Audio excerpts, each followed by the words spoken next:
చాలామంది లేరులే ట్వీట్లు కూడా వేశారు చాలామంది. కంటెంట్ లేకపోయినా సీక్వెల్ కాబట్టి ఆడుతుందని. సీక్వెల్ కరెక్టే, ఇది కంటెంట్ లేకపోయినా సీక్వెల్ కాబట్టి ఆడుతుందని వేస్తే సీక్వెల్ ఇదేమి పుష్ప 2 బాహుబలి 2 KGF 2 కాదు కదా. స్వాతిరెడ్డి పాట బాగుంది, కోరియోగ్రఫీ బాగానే ఉంది, కానీ ఇంకా బాగుండా అన్నారు. ఆయన ఈ వయసులో కూడా చిరిపితనం ఎక్కువ కదా ఆయనకి. దబిడి దిబిడి అదిదా సార్లా ఉంటే ఆయన హ్యాపీ ఫీల్ అవ్వడేమో. ఇది సినిమా ఇండస్ట్రీ, మీరు నేను కోఎగ్జిస్ట్ అవ్వాలి. నేను సినిమాలు రిలీజ్ చేసి హిట్ అయ్యి నేను సినిమా తీస్తేనే మీ వెబ్సైట్ రన్ అవుతుంది, నేను యూట్యూబ్ ఇంటర్వ్యూ ఇస్తేనే మీ యూట్యూబ్ ఛానల్స్ రన్ అవుతాయి. మీ ఇండస్ట్రీలో మేము యాడ్ ఇస్తేనే మీ వెబ్సైట్ రన్ అవుతుంది. అంతేగాని సినిమాని చంపేయడానికి ట్రై చేయమాకండి. ఇప్పుడు అంత కుళ్ళుపోతాను ఉడికిపోతాను ఎందుకు? నీ రివ్యూస్ జనమైన సినిమా చూడరు కదా. ఈసారి మమ్మల్ని బ్యాన్ చేయండి, చూస్తా నేను. నా సినిమా నేను ఓపెన్గా చెప్తున్నా, నా సినిమా బ్యాన్ చేయండి. నా ఆర్టికల్స్ రాయకండి, నా సినిమా ఆర్టికల్స్, నా సినిమా రివ్యూ రాయకండి. నేను ఎలా ప్రమోట్ చేసుకోవాలి సినిమా నేను ప్రమోట్ చేసుకుంటా. మీరు వెబ్సైట్లు ప్రమోట్ చేస్తేనే సినిమాలు ఆడట్లేదు కదా. ఎవరికి డౌట్ ఉందో రండి, నేను కలెక్షన్ చూపిస్తాను. నైజాం కలెక్షన్ నా ఫోన్కి ఫేక్ పంపించారు కదా, డిస్ట్రిబ్యూటర్ నాకు ఫేక్ పంపిస్తే నాకు డబ్బులు కట్టాలి కదా. రండి చూపిస్తే ఎవరికి డౌట్ ఉందో రమ్మనండి. నేను ఇక్కడ ఓపెన్గా ఛాలెంజ్ చేస్తున్నాను కదా, రండి చూపిస్తాను నా కలెక్షన్. ఎవరన్నా నేను చూపిస్తాను, నేను వేస్తున్న కలెక్షన్ ఫాల్స్ అని ప్రూవ్ చేయమనండి. ఏమన్నా హీరోల సినిమాలు అండి లైన్గా హౌస్ఫుల్ ఉండడానికి, సినిమా జనం రాకుండా నేను హౌస్ఫుల్ బోర్డు పెట్టడానికి, లేకపోతే నేను ఏమన్నా కార్పొరేట్ బుకింగ్ చేయడానికి. హీరోల సినిమాల చిన్న సినిమా అయినా రేట్లు తీసుకొచ్చానని 4 సినిమాలు ఉండడం, పండగ వీకెండ్ థియేటర్లు సరిగ్గా దొరికితే లేదు అని డిస్ట్రిబ్యూటర్ల వెల్ఫేర్ కోసం ఆ రేట్లు తేవాల్సి వచ్చింది. కొంచెం అతి జాగ్రత్త పడి. సో అందరు డిస్ట్రిబ్యూటర్స్ అందరూ వీకెండ్ బాగా ఆడటం వలన, అంతా బాగుండటం వలన ఇవాళ నుంచి రేట్లు తీసేస్తున్నామండి. ఇంకా నార్మల్ రేట్స్లోనే ఉంటుంది సినిమా. ఇవాళ నుంచి 10th క్లాస్ ఎగ్జామ్స్ ఇవాళ అయిపోతున్నాయి. వాళ్ళందరూ కంఫర్టబుల్గా ఫ్యామిలీస్తో పాటు సినిమా వచ్చి చూడటానికి ఇవాళ నుంచి రేట్లు తీసేస్తున్నామండి. ఆ విషయం చెప్పి ఇట్లా హ్యాపీగా 4 రోజుల్లోనే నేను ఇచ్చిన రేట్లకి కంఫర్టబుల్గా డిస్ట్రిబ్యూటర్స్ అందరూ బయటపడ్డారు అని చెప్దామని ప్రెస్ మీట్ పెట్టానండి. మీకు ఇంకేమైనా ఉంటే మీరు చెప్పచ్చు.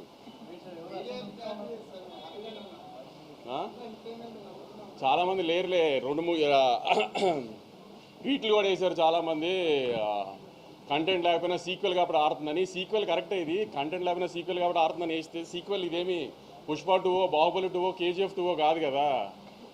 ఎలా ఉన్నా చూసేయడానికి ఆ 3 సినిమాలు కూడా బాగున్నాయి. మళ్ళీ దాని కాంట్రవర్సీ చేయకుండా ఎలా ఉన్నా చూసారు కదా ఆ సినిమాలు. బాహుబలి 2 కూడా చెప్పాను కదా, అదే అయ్యని తెలీదు భారతీయుడు. అదే కొంతమందికి తెలియదు అవన్నీ, కానీ తెలిసే వాళ్ళకి చెప్పి వాళ్ళ పేర్లు చెప్పి వాళ్ళని పెద్దలు చేయడం నాకు ఇష్టం లేదు. కానీ చెప్తున్నాను మీకు, పోనీ సినిమా టాక్ యావరేజ్గా ఉంది బాగాలేదు అనడానికి కూడా సినిమా చూడడానికి వాళ్ళు ఏమన్నా పెద్ద హీరోలా? పోనీ డివైడ్ రిపోర్ట్ ఉన్నా చూసేయడానికి పెద్ద హీరోలా? నిన్న మన ఇండియన్ 2 ఉన్నాడు కదా, మన మీడియాలో ఇండియన్ 2 మీ అందరికీ తెలుసు కదా, ట్విట్టర్లో ముద్దుగా పిలుచుకుంటారు ఆయన ఇండియన్ 2 అని. ఆయన 2 సినిమాలు రిలీజ్ అయినప్పుడు ఒక సినిమా బాగోపోతే ఇంకో సినిమాకు ఆటోమేటిక్ అడ్వాంటేజ్ వస్తుంది, అలానే మన కోర్టుకు వచ్చింది అన్నారు. ఆయనకి మర్చిపోయినట్టున్నారు. ఆయన కొంచెం చిలిపితనం ఎక్కువైపోయి వయసులో. కోర్టు బాగుంది కాబట్టి చూశారు, పక్క సినిమా బాగాలేదు కాబట్టి చూడాల. అలానే మ్యాడ్ బాగుంది కాబట్టి చూశారు, పక్క సినిమాల గురించి కాబట్టి చూసింది మ్యాడ్. అది కూడా ఆయన తెలుసుకోవాలి. ఆ రివ్యూ చెబుతూ స్వాతిరెడ్డి పాట బాగుంది, కోరియోగ్రఫీ బాగానే ఉంది, కానీ ఇంకా బాగుండా అన్నారు. ఆయన ఈ వయసులో కూడా చిరిపితనం ఎక్కువ కదా ఆయనకి. దబిడి దిబిడి అదిదా సార్లా ఉంటే ఆయన హ్యాపీ ఫీల్ అవ్వడేమో. అలా లేదు కాబట్టి ఆయన హ్యాపీ ఫీల్ అవ్వలేదు. ఇత కూడా చాలామంది రాశారు, కంటెంట్ లేదు, సీక్వెల్ అడ్వాంటేజ్ ఉంది అంతే, సెకండ్ హాఫ్ పండలేదు, సునీల్ గారు పండలేదు, ఇది అదే. నేను సెకండ్ హాఫ్ థియేటర్లో చాలాసార్లు చూసే ఇప్పటికి అసలు రెస్పాన్స్ ఎలా ఉంది ఏంటని. ఏదన్నా పెద్ద హీరో లేడు, హై మూమెంట్స్ ఉండవు, హీరోయిక్ మూమెంట్స్ ఉండవు, అయినా అరుస్తూనే ఉన్నారు జనం సెకండ్ హాఫ్లో. మరి ఎందుకంటారు జనానికి తెలియలేదా మీకు తెలిసినంత సినిమా గురించి? పోనీ మీకే ఎక్కువ తెలుసా? రివ్యూస్ రాసిన రోజు కూడా రివ్యూస్ అది వచ్చేసిన తర్వాత నేను రిలీజ్ రోజు సాయంత్రం ప్రెస్ మీట్ పెట్టా, కానీ ఏం రివ్యూస్ గురించి మాట్లాడలా. ఎందుకంటే వాళ్ళ జాబ్ వాళ్ళది, మన జాబ్ మంది. కానీ వాళ్ళ రివ్యూని జస్టిఫై చేయడానికి వాళ్ళు ట్వీట్లు వేస్తున్నారు, సినిమా కరెక్షన్లు ఊరికే ఉన్నాయి కంటెంట్ లేకుండా. అది కరెక్ట్ కాదు కదా. ఇది సినిమా ఇండస్ట్రీ, మీరు నేను కోఎగ్జిస్ట్ అవ్వాలి. నేను సినిమాలు రిలీజ్ చేసి హిట్ అయ్యి నేను సినిమా తీస్తేనే మీ వెబ్సైట్ రన్ అవుతుంది, నేను యూట్యూబ్ ఇంటర్వ్యూ ఇస్తేనే మీ యూట్యూబ్ ఛానల్స్ రన్ అవుతాయి. మీ ఇండస్ట్రీలో మేము యాడ్ ఇస్తేనే మీ వెబ్సైట్ రన్ అవుతుంది. అంతేగాని సినిమాని చంపేయడానికి ట్రై చేయమాకండి. మీ రివ్యూలు మేమే కాదన్న. ఆ రోజు రివ్యూలు వచ్చిన తర్వాత నేను ప్రెస్ మీట్ పెట్టా, కానీ రివ్యూల గురించి ఏం కామెంట్ చేయాల. నేను ఇప్పుడు రివ్యూ గురించి కామెంట్ చేయాలి, మీ ఒపీనియన్ మీ ఇష్టం. కానీ సినిమా ఆడుతున్న తర్వాత కూడా సినిమా ఎందుకు ఆడుతుందని అనాలిసిస్ మీరు ఇవ్వాల్సిన అవసరం లేదు. మీ జడ్జ్మెంట్ జనాలకు అక్కర్లా. జనం ఆల్రెడీ జడ్జ్ చేసేసే జనం చూస్తున్నారు దాన్ని. ఆ జడ్జ్మెంట్లు చేసి సినిమాని డిస్ట్రాయ్ చేయడానికి ట్రై చేయమాకండి. సినిమాలు ఆడితేనే మీరు ఉంటారు, లేకపోతే వెబ్సైట్ మూసి ఇంటికి రావాల్సి వస్తుంది అందరూ. అది గుర్తుపెట్టుకుని బిహేవ్ చేయండి నెక్స్ట్ టైం నుంచి.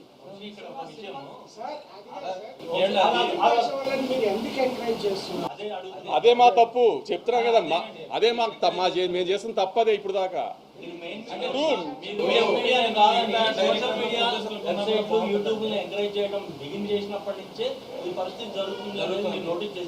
చేసాం మీరే తింటున్నారు, మళ్ళీ మీరే ఇంటర్వ్యూలు ఇస్తారు వాళ్ళకి. ఇంటర్వ్యూలు ఎవరు ఇస్తున్నారు ఎవరికి? మీకుండి ఇప్పుడు అవగాహన చెప్పారు కదా, మేము ఉండబట్టే మీ యూట్యూబ్ ఛానల్ అది రన్ అవుతుంది. అవును. ఇప్పుడు ఒక హీరో, ఒక డైరెక్టర్, ఒక హీరోయిన్, ఒక ప్రొడ్యూసర్ ఇంటర్వ్యూ ఇవ్వకుండా ఛానల్స్ రన్ చేయండి. కరెక్టేనండి మీరు చెప్పింది. కానీ నేను అనేది ఏంటంటే మిగతా ప్రొడ్యూసర్లు డైరెక్టర్లు ఎందుకు అంత అవగాహన మీలాగా అవగాహన లేదు అని అంటున్నాను. తప్పక పిఆర్ఓల ప్రెషర్లో ఉండి, లేకపోతే ఆర్టిస్టుల ప్రెషర్లో ఉండి, లేకపోతే డైరెక్టర్ల ప్రెషర్లో ఉండి తప్పక చేస్తారు ప్రొడ్యూసర్లు ఇవన్నీ. లేకపోతే ప్రొడ్యూసర్లు ఎవరి దగ్గర చేయి చాపాలని అవసరం ఎవరికి లేదు కదా. డబ్బులు పెట్టి సినిమా తీసేది ప్రొడ్యూసర్ ఎవరి దగ్గర చేయి చాపాల్సిన పని లేదు కదా. తప్పక ఆబ్వియస్లీ ఇప్పుడు నేను అదే అన్నాను, ఎవరిని రూల్ చేయాల్సింది కాదండి. నేను చెప్తుంది కో ఎగ్జిస్ట్ అవ్వాలి కదా. మీరు రివ్యూలు రాయడం మీ రెస్పాన్సిబిలిటీ. ఇప్పుడు నేను సినిమా రిలీజ్ ముందే దీంట్లో లాజిక్లు కథ ఉండదు అని చెప్పాను. నేను లాజిక్లు కథ లేని సినిమాలకి నేను సినిమా తీస్తున్నాను అని చెప్పినప్పుడు, ఒక మ్యాడ్ క్యాప్ ఎంటర్టైనర్ తీస్తున్నాను అని చెప్పినప్పుడు అది రివ్యూవర్కి నచ్చుతుందని నేనేం అనుకోవాలా. సో రివ్యూస్ బాగా రావాలని నేనేం ఎక్స్పెక్ట్ చేయాల. కానీ రివ్యూస్ రాకపోయినా రెవెన్యూ వస్తుంది కదా, అది కూడా కరెక్ట్ కాదు అని దాన్ని జస్టిఫై చేసుకోవడానికి ఇయటం ఎంతవరకు కరెక్ట్ పోనీ? పనికిమాల వెబ్సైట్ గురించి కాదు, నేను ఆ వెబ్సైట్ గురించి డిస్కస్ చేయడానికి గురించి ఇప్పుడు అంత కుళ్ళుపోతాను ఉడికిపోతాను ఎందుకు? ఇప్పుడు నీ జడ్జ్మెంట్ రైట్ అని ప్రూవ్ చేసుకోవాల్సిన అవసరం ఏంటి జనానికి? నీ రివ్యూస్ జనమైన సినిమా చూడరు కదా. నీ రివ్యూ డిసైడ్ చేశానని జనం చెప్పాను కదా. కొన్నిసార్లు ఎలా అవుతుందంటే, జూలైలో డైలాగ్ ఉంటుంది, మీకు గుర్తుందో కదా, బన్నీ గారి సినిమాలో దరిద్రుడు తెలిసినా పక్కన పెట్టుకోవాలి, హారర్ సినిమాలు భయం అయినా చూస్తాం కదా. అలానే తప్పదు, అందరికి తప్పట్లేదు, ఏం చేస్తాము. కానీ అలానే మరీ అసలు దాన్ని ఎక్స్ప్లోయిట్ చేయడానికి ట్రై చేయకూడదు కదా ప్రతిదానికి. మీకు అంతగా మా మీద పగుండం దమ్ముంటే మానిపారండి, బ్యాన్ చేయండి. ఇప్పుడు నేను ఇంత కామెంట్ చేశాను కదా, నా సినిమాలు బ్యాన్ చేయండి, నా సినిమా ఆర్టికల్స్ రాయకండి, నా దగ్గర యాడ్ తీసుకోకండి, నా సినిమాలు రివ్యూ రాయకండి, చూసుకోండి, నాకేం అవసరంలా. మీరు మానేయండి, మమ్మల్ని బ్యాన్ చేయండి, చూస్తా నేను. నా సినిమా నేను ఓపెన్గా చెప్తున్నా, నా సినిమా బ్యాన్ చేయండి, నా ఆర్టికల్స్ రాయకండి, నా సినిమా ఆర్టికల్స్, నా సినిమా రివ్యూ రాయకండి. నేను ఎలా ప్రమోట్ చేసుకోవాలి సినిమా నేను ప్రమోట్ చేసుకుంటా. మీరు వెబ్సైట్లు ప్రమోట్ చేస్తేనే సినిమాలు ఆడట్లేదు కదా. అది నా ఒక్క డెసిషన్ కాదు కదా, ఇది నా సినిమాల గురించి కాబట్టి నేను చెప్పా. నాకు మన మీద బతుకుతూ మనల్ని ఎందుకు చంపాలనుకుంటున్నారని అడుగుతున్నా అంతే. మన మీద బతుకుతున్నారా, మనల్ని చంపాలని ఎందుకు అనుకుంటున్నారు? ఏంటి ఆ సాడిజము?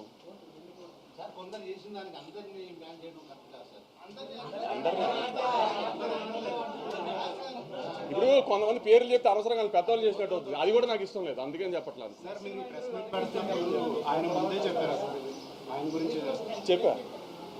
చెప్పా కావాలనే కొంతమంది పిఆర్ సినిమాకి సపోర్ట్ ఇచ్చి కొంతమంది పిఆర్ సపోర్ట్ ఇవ్వట్లేదు అని కూడా వినిపిస్తుంది. అది మీకు తెలియాలి, మీరే చేస్తున్నారు లేదా? కొంతమంది పిఆర్లకే సపోర్ట్ చేస్తున్నారా, కొంతమంది చేయట్లేదా?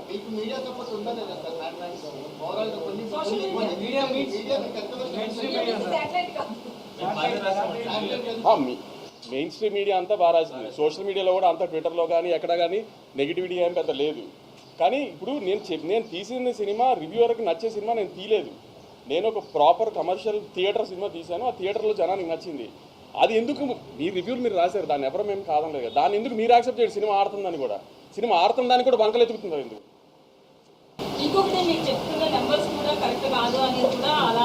ప్రూవ్ చేయమని ఎవరినైనా ప్రూవ్ చేయమనండి, ఓపెన్ ఛాలెంజ్ ఎవరన్నా ప్రూవ్ చేయమనండి.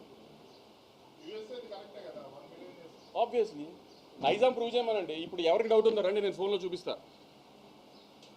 ఎవరికి డౌట్ ఉందో రండి, నేను కలెక్షన్ చూపిస్తాను, నైజాం కలెక్షన్. నా ఫోన్కి ఫేక్ పంపించారు కదా, డిస్ట్రిబ్యూటర్ నాకు ఫేక్ పంపిస్తే నాకు డబ్బులు కట్టాలి కదా. రండి చూపిస్తే ఎవరికి డౌట్ ఉందో రమ్మనండి. నేను ఇక్కడ ఓపెన్గా ఛాలెంజ్ చేస్తున్నాను కదా, రండి చూపిస్తాను నా కలెక్షన్. ఎవరన్నా నేను చూపిస్తాను, నేను వేస్తున్న కలెక్షన్ ఫాల్స్ అని ప్రూవ్ చేయమనండి. ఏమన్నా హీరోల సినిమాలు అండి లైన్గా హౌస్ఫుల్ ఉండడానికి, సినిమా జనం రాకుండా నేను హౌస్ఫుల్ బోర్డు పెట్టడానికి, లేకపోతే నేను ఏమన్నా కార్పొరేట్ బుకింగ్ చేయడానికి హీరోల సినిమాలా?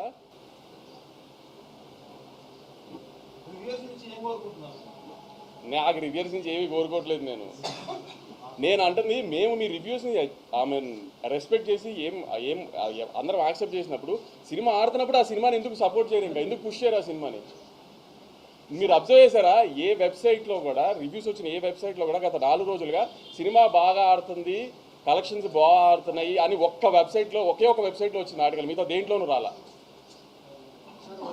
అంటే ఏంటి ఉద్దేశం? మీరు రివ్యూ బాగా ఇవ్వకపోతే సినిమా ఆడకూడదా? ఈ మధ్యకాలంలో మీరు రివ్యూలు ఇచ్చిన బాగా రివ్యూలు ఇచ్చిన ఏ కమర్షియల్ సినిమా ఆడింది?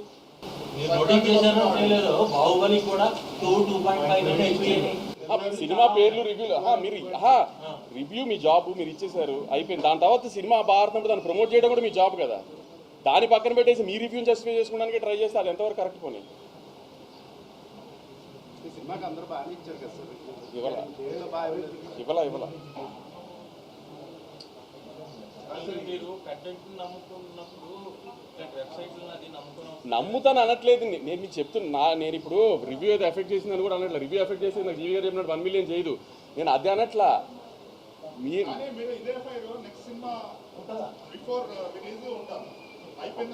మీరు నెక్స్ట్ సినిమా బిఫోర్ రిలీజ్ నేను ఏమి ఉండాలి అని మీరు అనుకుంటున్నారు ఇవాళ చెప్పండి. అది లేకపోతే నన్ను అడగండి ఆ రోజున. అదే ఏం చేయమంటారు దీంతో? నన్ను చెప్పి అది చేయకపోతే అప్పుడు అడిగి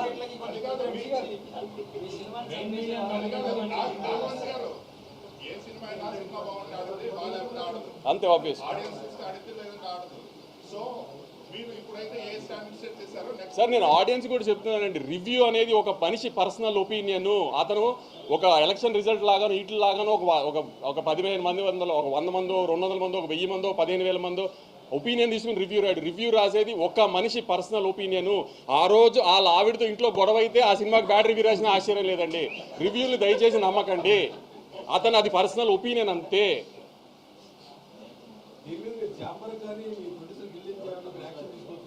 ఏమని దేనికి యాక్షన్ తీసుకోవాలి? ఇప్పుడు మీరు జాబ్, మీరు మీడియా, మీరు ఒక ఎంటర్టైన్మెంట్ జర్నలిస్ట్, మీ జాబ్ ఏంటి? రివ్యూ రాయటం. మీరు రాశారు, మేము కాదనట్లా, అయిపోయింది కదా. దాని తర్వాత సినిమాని ఎందుకు ప్రమోట్ చేయట్లేదు?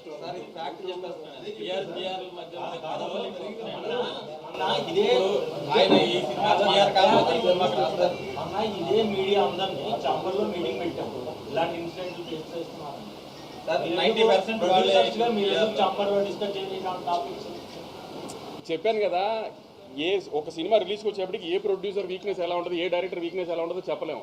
ఏ రోజున ఎవరు బెండ్ అయిపోతారో చెప్పలేము. ఆ బెండ్ అయిన రోజున మళ్ళీ అన్నీ స్టార్ట్ అయిపోతాయి. అందుకే నేను యూనివర్సల్గా ఏం మాట్లాడట్లా.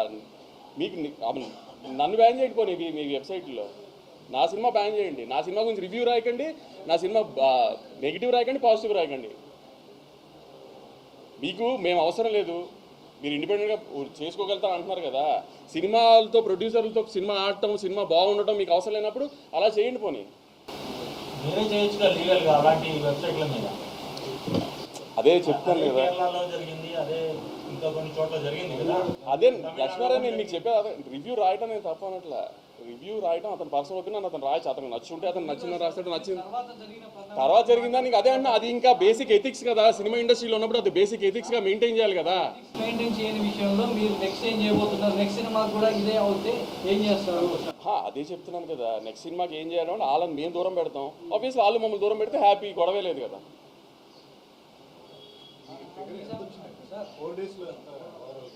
Around 70 crores gross hopefully. ఈ సంవత్సరంలో సంక్రాంతికి వస్తున్నాం, ఎలా 3-4 రోజుల్లో బ్రేక్ ఈవెన్ అయిందో అలానే మ్యాడ్ కూడా 4 రోజుల్లో ఆల్మోస్ట్ అన్నియరెస్ట్ బ్రేక్ ఈవెన్ అయిపోయింది. ఒక 2 ఏరియాలు మాత్రం 90%లో ఉంది. అది నేను మా ఇండియన్ 2 కామెడీ చేసుకుంటాం, అది ఇష్యూ కాదు. ఇండియన్ 2 ఎలా అంటే మోర్ ఆన్ ఫన్ సైడ్. ఇప్పుడు ఇండియన్ 2 కొన్ని చెప్పే ఎలా ఉంటాయంటే అది కొంచెం ఆ ఎటకారం చేసి ప్లేస్లో చెప్పారు. ఆయన బాగుంది బాగాలేదని చెప్పలా, అలా మధ్యలో చెప్పారు. నేను జస్ట్ ఫన్ టోన్లో చెప్తున్నా. ఆయన కొంచెం మీ అందరికీ తెలుసు కదా, ఎక్కువ ఆ చిలిపి మనిషి కదా. అందుకని ఆ స్వాతిరెడ్డి పాట డ్యాన్స్ గురించి చెప్పేటప్పుడు నేను కూడా ఆయనకి అదిదా సార్ లాగా ఇలా ఎలాస్టిక్ లాగుంటే బాగుండు అనుకున్నారేమో లే, అందుకని డిస్పాయింట్ అయి ఉంటారు అన్నది. అది ఫన్ టోన్లో చెప్తున్నాను నేను, అది కాదు. మిగతా మేము మీ ప్రతిదాన్ని రెస్పెక్ట్ చేస్తున్నప్పుడు, సినిమా బాడుతున్నప్పుడు దాన్ని సపోర్ట్ చేయాలి కదా. సినిమా బాడకపోయినా బాడట్లేదని చెప్పట్లేదు కదా ఎవరు పోనీ, దాన్ని ఎందుకు సపోర్ట్ చేయట్లేదు అని అడిగా అంతే. నేను నా సైడ్ అయిపోయింది, మీరు ఏమైనా అడగాలంటే చెప్పండి సార్. అదే లేదు సార్, ఎంటర్టైన్మెంటే స్టార్. ఇందులో ఉన్న మొత్తంలో మీరే స్టార్ కాబట్టి మీరు రిస్క్ తీసుకొని ఇలా మాట్లాడగలుగుతున్నారు. రేపు విజయ్ దేవరకొండ సినిమాకి ఇదే రివ్యూస్ వస్తే మీరు అట్లా మాట్లాడతారు, ఎందుకంటే మీరు ఆలోచిస్తారు. నేను ఇందాక చెప్పింది ఏంటంటే తప్పక కొన్ని చేయాల్సి వస్తుందని, అంతే. దీంట్లో మీరే నష్టపోతారు కాబట్టి సార్ ఇప్పుడు మీడియాలో వెబ్ మీడియాని స్టార్ట్ చేసింది మీరే అన్నిటికంటే సీనియర్. మీరు చెప్పండి ఎంతవరకు ఇవన్నీ ఎఫెక్ట్ చేస్తాయి కలెక్షన్ని? మరి అది అందుకే అదే ఇప్పుడు న్యూ జన్ సినిమా ఎలా ఉందంటే ప్రతిదానికి అంత కాంప్రమైజ్ అయిపోయి చేయాల్సిన అవసరం లేదు, ఎందుకంటే మార్కెట్ అలా లేదు, ఏది అలా లేదు. కాబట్టి అందరూ అది తెలుసుకుంటే బెటర్. సినిమాలు తీస్తాం బ్లడ్ బాత్లా ఉంది, ఏమి జోక్గా లేదు సినిమాలు తీయడం. ఏమి ఒక సినిమా తీసి దాన్ని ప్రమోట్ చేసి రిలీజ్ చేసి జనాన్ని థియేటర్ తీసుకొచ్చి లేకపోతే ఓటీటీ అమ్మి లేకపోతే శాటిలైట్ అమ్మడం అంత ఈజీగా ఏం లేదు ఇవాళ.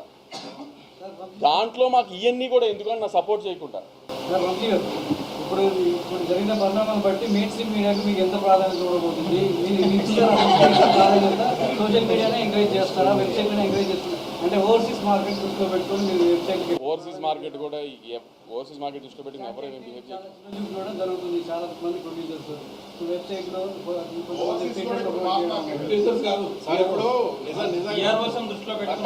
ఒకటి చెప్పండి, నిజంగానే వెబ్సైట్లలో యూట్యూబ్లలో మీరు ఇంటర్వ్యూలు ఇస్తే అమెరికాలో టికెట్లు తెచ్చుకున్నారు.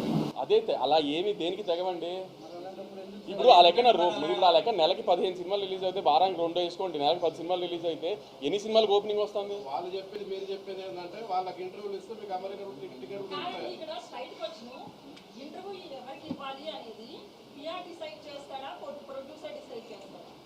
మాక్సిమం పిఆర్ఓ డిసైడ్ చేస్తున్నారు. ఎంత గుడ్డిగా నమ్ముకున్నారు ఎందుకు పిఆర్ఓ మీరు? ఇప్పుడు సినిమా అనేది ఒక్కొక్కటి ఒక 10 మంది కలిసి చేస్తే సినిమా, ఒకళ్ళే చేసే సినిమా కాదు కదా. ఇప్పుడు మీడియా దగ్గరికి ప్రమోషన్ దగ్గరికి వచ్చేప్పటికి నాకు కొన్ని ఐడియాస్ ఉండొచ్చు, నా వెబ్ మీడియా చెప్తున్నారు అమెరికాలో ప్రయోజనం లేదు, ఎక్కడా ప్రయోజనం లేదు. మరి అట్లాంటప్పుడు అంత గుడ్డిగా ఎందుకు నమ్ముతున్నారు సార్? నేను ఇప్పటికీ అదే గుడ్డిగా చెప్తాను, ఒక ప్రోమో నచ్చాలి, ఒక పాట నచ్చాలి, ట్రైలర్ నచ్చాలి, అప్పుడే టికెట్ దిగుతుంది.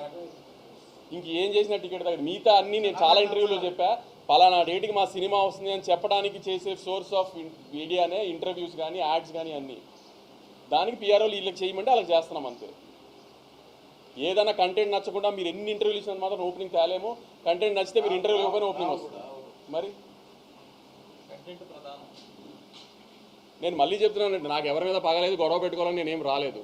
మీరు మా జాబ్ మేము సినిమా తీయటం, మీ జాబ్ మీరు రివ్యూలు రాయటం, అది మీరు చేశారు. మేము దానికి ఎవరం ఏమీ కామెంట్ చేయలేదు. ఆ రోజు సాయంత్రం ప్రెస్ మీట్ పెట్టినప్పుడు ఎవరం కామెంట్ చేయలేదు. దాని తర్వాత జరిగిన పరిణామాలు ఏవీ కరెక్ట్గా జరగలేదు ఈ సినిమాకి సంబంధించి. అలాంటివి మాత్రం రిపీట్ చేయదు. రిపీట్ చేస్తే మీరు అన్నట్టు మీ దారి మీరు చూసుకుందాం, మా దారి మేము చూసుకుంటాం అంతే.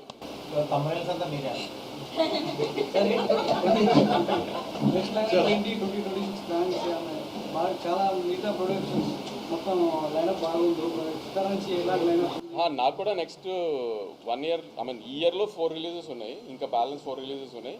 Next year Sankranti, early summer ఒక రిలీజ్, లాస్ట్ సమ్మర్ ఒక రిలీజ్ ఉన్నాయి ప్రస్తుతానికి నా ప్లానింగ్లో. రెట్రో మే 1.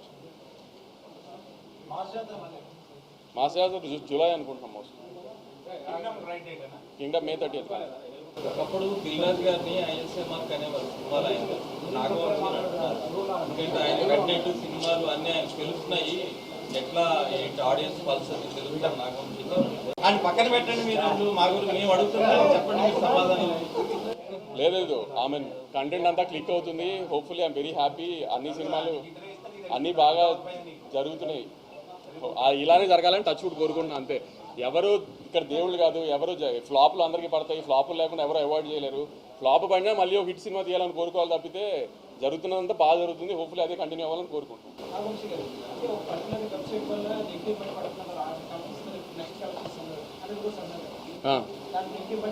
లేదు, వీళ్ళు వేసిన తర్వాత కూడా కలెక్షన్లు బాగున్నాయి. నేను కలెక్షన్ల గురించి చెప్పట్లేదు గురు. నేను ఏదైతే సినిమా ఏ బడ్జెట్లో తీసానో అది ఏదైతే బయర్లకు ఇచ్చేసానో ఆ బయర్లు అందరూ ఆల్రెడీ సేఫ్, అంతా ఓకే. నేను అంటుంది మ్యూచువల్లీ కోఎగ్జిస్ట్ అవ్వాల్సిన ఇండస్ట్రీలో ఎందుకు ఇలా చేస్తున్నారు అని అడుగుతున్నా. సంవత్సరానికి 4-5 సినిమాలు ఇచ్చే మమ్మల్ని ఇలా ట్రీట్ చేస్తుంటే అసలు ఎలా, అది అడుగుతున్నాను అంతే. నేను పైరసీ ప్రాబ్లం స్టార్ట్ అయింది, గట్టిగా స్టార్ట్ అయింది. మేము ఈసారి ఒక ఐడెంటిఫై చేసింది ఏంటంటే, మా మ్యాడ్ 2 రిలీజ్ అయిన తర్వాత ఫస్ట్ డే వచ్చిన కాపీ మేము ఓవర్సీస్ సెన్సార్కి రిలీజ్ చేసి ఒక కాపీ ఇచ్చాము. ఓవర్సీస్లో కొన్ని కంట్రీస్కి సెన్సార్ కావాలి, వాటికి సెన్సార్ కాపీ ఇచ్చాము. ఆ కాపీ రిలీజ్ అయింది. మేము ఈసారి అది ఐడెంటిఫై చేసాము. సో అక్కడి నుంచి ఏమైనా లీక్ అవుతున్నాయంటో ఆ ఓవర్సీస్ డిస్ట్రిబ్యూటర్స్ అందరికీ చెప్పాము. అవన్నీ ఒకసారి ట్రాక్ డౌన్ చేయాలి. గేమ్ చేంజర్ సినిమా కూడా ఇలానే ఓవర్సీస్ సెన్సార్ కాపీ రిలీజ్ అయింది ఫస్ట్ పైరసీలో.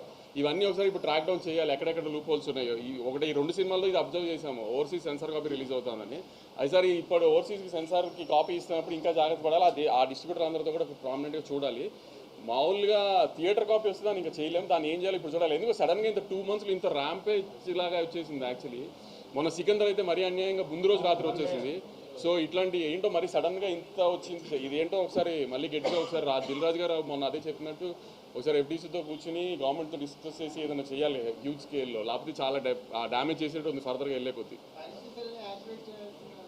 అవన్నీ సరిపోవు. ఇప్పుడు ఈటీవీ విన్ ఏదో చేశారంట, వాళ్ళ సినిమాని పైరసీ చేయలేకపోతున్నారంట. అదేంటో కనుక్కుని అలాంటి ఏదైనా ట్రై చేయాలి యాక్చువల్లీ ఏంటి అనేది. ఇంకా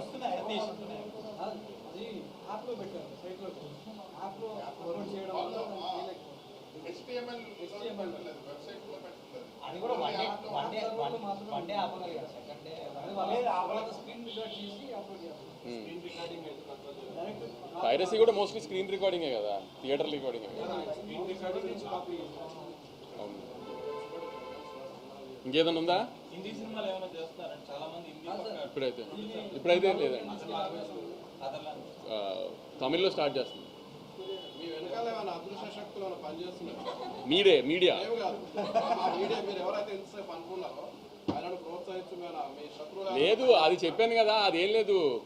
అదేంటంటే ఆ చిన్నపిల్లల మనస్తత్వం, వాళ్ళు చేసింది కరెక్ట్ అని ప్రూవ్ చేసుకోవాలి జనానికి. అంటే ఫ్లూక్లో ఆడుతుంది కాబట్టి అనేస్తే ఒక మాట సరే ప్రూవ్ అయిపోద్ది కదా. ఫ్లూక్లో ఆడింది అంతే, కంటెంట్ లేకుండా. ఫ్లూక్లో ఆడడానికి పవన్ కళ్యాణ్ గారును మహేష్ బాబు గారును జూనియర్ ఎన్టీఆర్ గారు కలిసి చేశారు కదా ఆ సినిమా, అది ఫ్లూక్లో ఆడేసింది అది.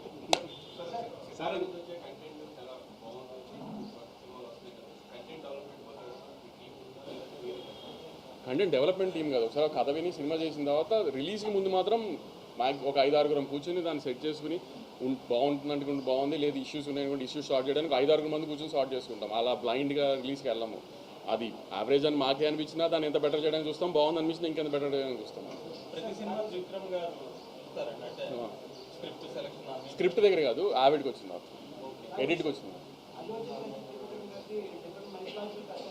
అవును, కొంచెం ఇయర్ సెకండ్ పార్ట్ నేను చెప్పాను కదా చాలాసార్లు, సెకండ్ హాఫ్ ఆఫ్ ది ఇయర్లో అక్టోబర్ నుంచి అనుకుంటున్నాను. అది మీరు mythological complete mythological socio fantasy కాదు, కంప్లీట్ మైథలాజికల్. అది చెప్పలేదు మీరు, చిన్న సినిమాని తొక్కేయకండి అని చెప్పి మనం చెప్పారు కదా. సో ఆ కార్డు ఏమైనా పనిచేసింది? అది మీరు చెప్పాలి పని చేసిందో లేదో. సో కంటెంట్ కాపాడింది అనుకుంటున్నారా? మీదే పెద్ద సినిమా అయింది అది.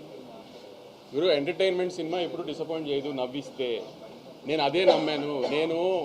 మేము మ్యాడ్లో కొన్ని క్యారెక్టర్స్ బాగా నచ్చినాయి. ఇప్పుడు లడ్డు కానీ, డీడీ కానీ, మిగతా నారాయణ నితిన్ కానీ, రామ్ నితిన్ కానీ, ఈ క్యారెక్టర్స్ బాగా నచ్చినాయి. ఆ క్యారెక్టర్స్ని బాగా నచ్చినప్పుడు ఫస్ట్ పార్ట్ జనాల్లోకి బాగా వెళ్ళింది, దానికంటే బాగా నెట్ఫ్లిక్స్లోకి వచ్చినది ఇంకా బాగా వెళ్ళింది. సో ఆ క్యారెక్టర్స్ బాగా నచ్చినాయి, నెట్ఫ్లిక్స్లోకి వెళ్ళిన తర్వాత ఓన్ చేసుకున్నారు యూత్ అంతా. దాన్ని ఇంకొకసారి థియేటర్స్లో కొంచెం ఇంకా ఫన్ డోస్ పెంచి చూపిద్దాం అనుకున్నాం, అంతే తప్పితే ఒక మంచి కథ చెబుదాం అనుకోలే.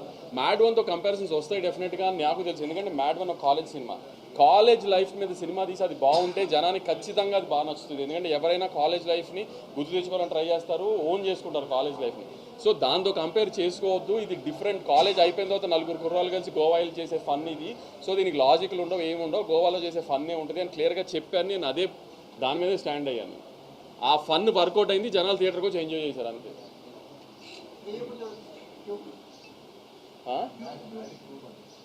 ముందు కళ్యాణ్ ఒక solo cinema regular cinema next release అయిపోయేది. నేను డిస్ట్రిబ్యూషన్ చేస్తున్న రెట్రో May 1న, నా production cinema May 30th Kingdom.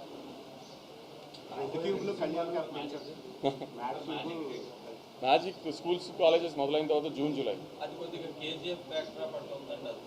Kingdom అవును, అంటే కేజీఎఫ్ బ్యాక్డ్రాప్ కాదు, అంటే కొంచెం heavy duty action drama cinema. దాంట్లో లాజిక్లు ఎతకండి, కథ ఎతకండి, ఎన్ని డౌట్లు ఉన్నా అడగండి మమ్మల్ని, నన్ను కానీ గౌతమ్ కానీ అన్నీ చెప్తాం, దాంట్లో అన్నీ ఉంటాయి. కానీ ఈ సినిమా అలాంటిది కాదు అని చెప్పినా కూడా మళ్ళీ దాన్నే I don't understand what's the point. మీరు ఎక్కువ ఫీల్ అవుతున్నారు, ఇగ్నోర్ చేయాలి. నేను చెప్పాను కదండి, రివ్యూస్ బ్యాడ్ వచ్చింది నేను ఫీల్ అవ్వలేదు. We got use to it. 12 years అయింది నేను కూడా ఇండస్ట్రీకి వచ్చి. నేను ఫ్లాప్లు చూశాను, డిజాస్టర్లు చూశాను, బ్లాక్ బస్టర్లు చూశాను. ఇప్పుడు కొత్తగా నన్ను ఎఫెక్ట్ చేసే ఆ రివ్యూలు ఎఫెక్ట్ చేసే రోజులు పోయినాయి నాకు కూడా. కానీ ఏంటంటే తర్వాత ఎందుకు అని, తర్వాత కూడా డ్యామేజ్ చేయడానికి ఎందుకు ట్రై చేస్తున్నారు? మానేసినా నీలాంటి వాళ్ళు పంపిస్తారు కదా. అవన్నీ చూడట్లేదు ఎప్పటి నుంచో, కానీ పంపిస్తారు కదా పంపించేవాళ్ళు. బాగా నవ్వుకున్నాము అని మీకేమనిపించింది థియేటర్లో? అంటే మీకు కొంచెం criticism ఏదైనా ఉందా? ఓ మ్యాట్ వన్ అంత లేదు అని చెప్పారు. ఈ మెయిన్ క్యారెక్టర్స్ కి ఫస్ట్ పార్ట్ లో ఉన్న ప్రిఫరెన్స్ తగ్గింది అంటున్నారు. దానివల్ల అది అంటే ఇప్పుడు నా ఫ్రెండ్ పెళ్ళి అయిపోయింది ఏదో కాన్సిక్వెన్స్ మూలాన, వాడిని పాసిఫై చేయడానికి గోవా తీసుకెళ్ళినప్పుడు వాడి చుట్టూతో ఉంటుంది కదా జరిగేదంతా. సో అందుకని వాడి చుట్టూతో ఉంది, లడ్డు చుట్టూతో ఉంది, కాబట్టి వీళ్ళ ఇంపార్టెన్స్ కొంచెం తగ్గింది. అది ప్లస్ ప్రాబ్లం ఇంకోటి వచ్చింది కాబట్టి అక్కడ ఇంకో క్యారెక్టర్ ఇంట్రడ్యూస్ అయింది సునీల్ గారి ద్వారా. సో ఆయన మీద కొంచెం ఇంపార్టెన్స్ వెళ్ళింది. డీజే టిల్లు కంటే బాగుంది, బెటర్ సీక్వెన్స్. దీనికి జనాలు అట్లా ఎక్స్పెక్ట్ చేశారు. ఆబ్వియస్లీ అవును.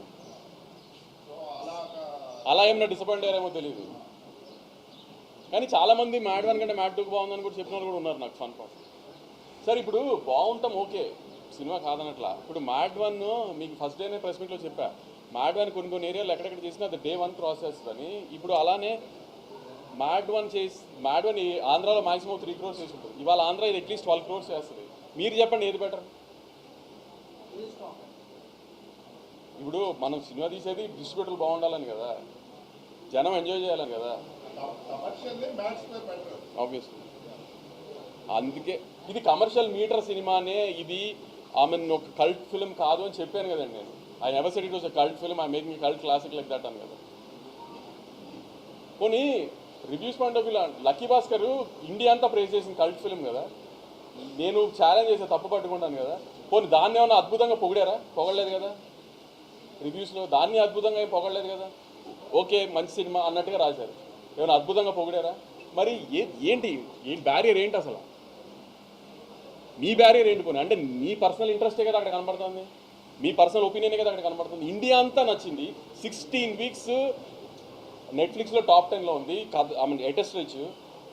అంటే 16 వారాలు ఇండియా అంతా చూసిన దానికంటే వాళ్ళందరి ఒపీనియన్ కంటే మీ ఒపీనియన్ కరెక్టా? పోనీ మీరేమన్నా నెత్తిన పెట్టి మోసారా? మోయలేదు కదా, దాన్ని కూడా మోయలేదు కదా. పోనీ కల్ట్ సినిమాని మోయలేదు కదా. మీడియా ముందు క్లాస్ పీకడం కంటే పర్సనల్గా క్లాస్ పర్సనల్గా క్లాస్ పీకితే మాత్రం మారతారా ఏమన్నా? నేను మీడియా ముందు ఎవరికి క్లాస్ పీకట్లా, జనానికి చెప్తున్నా, సీరియస్గా తీసుకోవద్దు అని జనానికి చెప్తున్నా అంతే. మిగతా నేను ఎవరికి క్లాస్ పీకలా, నేను ఎవరికి క్లాస్ పీకడం, నేను వాళ్ళకి జీతాలు ఇస్తున్నాను, నేను క్లాస్ పీకడం. ఇండస్ట్రీ వాళ్ళు ఫాలో అవుతారు వెబ్సైట్ ని, బయట ఎవరికి తెలియదు, మీరు ఊరికే చెప్తున్నారు అనవసరంగా. అందుకే పేరు చెప్పట్లేగా, మళ్ళీ వాళ్ళు పెద్దవాళ్ళు చేయించా పేరు లేని పేరు చెప్పట్లేదు. రాబోయే రవితేజ గారు కానీ వెరీ ఛాలెంజింగ్ వాళ్ళ ప్రీవియస్ ఫిల్మ్స్తో పోలిస్తే. సో ఇది మైండ్లో పెట్టుకుని సినిమాలు చేశారా లేకపోతే కంప్లీట్గా? సార్ వాళ్ళ ముందు ఒక హీరో సినిమాలకి ముందు సినిమా రిజల్ట్తో పని ఉండదండి. మన సినిమా కంటెంట్ ఎలా ఉంది, మన సినిమా ప్రమోషన్ ఎలా ఉంది, మన సినిమా ప్రమోషన్ మెటీరియల్ ఎలా ఉంది, అది నచ్చితే జనం థియేటర్కి వస్తే, థియేటర్కి వచ్చిన జనం నచ్చితే అది ఆటోమేటిక్గా కంటిన్యూ అవుతుంది. ఆ 2 సినిమాలు గ్యారంటీ హిట్ సినిమాలు అండి, ప్రాబ్లం ఏం లేదు. చాలా కాన్ఫిడెంట్గా చెప్తున్నాను నేను. ఇంపాక్ట్ ఉండదంటారా ఇప్పుడు విజయ్ దేవరకొండ ముందు సినిమాలు? ఇప్పుడు మీరు కింగ్డమ్ టీజర్ వచ్చేదాకా విజయ్ దేవరకొండ గారి పాత సినిమా ఎలా ఉంది అనేది మీకు డిస్కషన్. కింగ్డమ్ వచ్చిన తర్వాత విజయ్ దేవరకొండ గారి పాత సినిమా గుర్తొస్తుందా, కింగ్డమ్ టీజర్ గుర్తొస్తుందా? కింగ్డమ్ టీజర్ చూసుకుని కింగ్డమ్ ఎలా ఉంది అని యాంటిసిపేషన్తో థియేటర్కి వస్తారు, కానీ ఆయన పాత సినిమా రిజల్ట్స్ గురించి థియేటర్కి రారు కదా. కింగ్డమ్ టీజర్ ఎలా ఉందో తర్వాత వచ్చే ప్రమోషన్ మెటీరియల్ అలానే ఉంటుంది, సినిమాను అలానే ఉంటుంది, ఏమీ ఇబ్బంది ఉంటుంది. అంటే మీకు బిజినెస్ కూడా అట్లానే ఉంటుందా? బిజినెస్ మీరు అన్నట్టు మమ్మల్ని నమ్మి చేస్తారు కదా, ముందు సినిమాని నమ్మి చేయరు కదా. నాకు ఒక సెట్ ఆఫ్ డిస్ట్రిబ్యూటర్స్ ఉంటారు, నన్ను నమ్మి చేసే వాళ్ళు ఉంటారు, కానీ మమ్మల్ని ఇప్పుడు మా బ్యానర్ని నమ్మి చేసే వాళ్ళు ఉంటారు, కానీ ముందు సినిమా రిజల్ట్తో మాకు సంబంధం లేదు కదా. సో దానికి ఎప్పుడు ఆ డిస్టర్బెన్స్ ఉండదండి. కొంచెం మార్కెట్ ఉంది కదా అంటారు తప్పితే ఆ డిస్కషన్ ఉండదండి ఇప్పుడు. All languages. సార్ ఒక స్మాల్ మీరు చెప్తా ఉన్నప్పుడు అందరూ మీరు మేబీ ఒకళ్ళ గురించి చెప్తున్నారు, బట్ అందరూ వెబ్ మీడియా వెబ్సైట్స్ అని చాలా అంటున్నారు. బట్ వెబ్ మీడియా వెబ్సైట్స్కి ట్రాఫిక్ లేకపోతే మీరు అసలు ఆ ఇంట్లో ఎవరు కదా సార్ వాళ్ళకి ఇంటర్వ్యూ ఇవ్వడం కానీ ఆర్ వాళ్ళు పబ్లిష్ చేసేది చూడటం కానీ చేయరు. ఎండ్ ఆఫ్ ద డే ఇప్పుడు ప్రింట్ ఉంది, ప్రింట్ వాళ్ళు చూడట్లేదు అసలు, మీరు అన్నట్టు ప్రింట్ వాళ్ళు చూడట్లేదు, ప్రింట్ వాళ్ళు కూడా print website number 1 okay fine, I take that back. Okay cabinet తీసుకోవట్లేదేమో కానీ వెబ్సైట్ ఫాలో అవుతున్నారు, ఈనాడు కానీ సాక్షి కానీ వేరే ఫాలో అవుతున్నారు. మీరు మొత్తం లెక్కలు చేయండి, మేము తీసుకొస్తాం. ప్రింట్ వాళ్ళు కూడా వెబ్సైట్ లో ఉంటున్నారు, వాళ్ళు వెబ్ మీడియాలో ఉన్నారు కదా సార్. ఇప్పుడు అలా అని అందరి వెబ్సైట్ మీరు అనలేదు కదా. నేను అందరి వెబ్సైట్స్ అనలేదు, నేను ఆయన ఎవరికి డబ్బులు ఇస్తున్నారో అలా ఉన్నారు.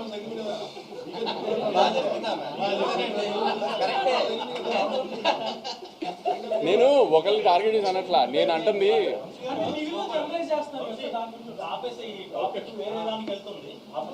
చాలా ఎలా ఓకే ఆల్ ద బెస్ట్ అండి. చెప్పాల్సింది చెప్పేసింది కదా. ఉంటారు.